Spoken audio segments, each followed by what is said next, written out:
ko, meron pala kaming ganap ngayon. Bibilhin kami, kaya ayan. Bihis na kami. For the sad-sad tong baby ko. Kata niya trip pumunta. Grocery pala kami. Once a month lang pala kami nag-grocery, kaya kahakot na talaga kapag may gusto kaming bilhin na yan for the lista na talaga. Ayan, dapat meron kaming outfit check bago kami pumunta. Ewan ko ba tong baby na to, parang hindi niya trip. Damit na damit ka na, pero yung kapatid mo sa likod, ayan. Patanong pa kung ano nga bang ginagawa ko. Ito na kami sa pa-air pursing. Uy, ito na kabi.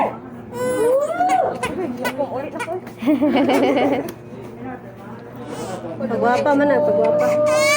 Wala, oy! Ay. Wala na. Ang isa parang human. Parang isa rin, Yaway ko, ate be! Ay, kaluo! Sorry! Pagkay sabi. Sabi. Yan sabi. Kawawa naman si Jara Bells. Na naman yung next. Buti na lang talaga hindi girls yung baby ko. No problem ako dito, pero sa tuloy meron. Pero iyak-iyak sila mga bestie ko. Kasi mga ilang months pa sila pa-piercing. Hindi nila masyadong ma-feel yung sakit. Kasi kapag malaki na sila, feel niya talaga yung sakit, no? Kaya for the markings muna, naman alam ko yung goal kung saan nalagyan ng earrings. And akala mo talaga strong yan. Pero ang problema na sa baby kung gaano nga daw kasakit. Pinangayan mami yan yung nag-hold sa baby. Takot yung sister ko.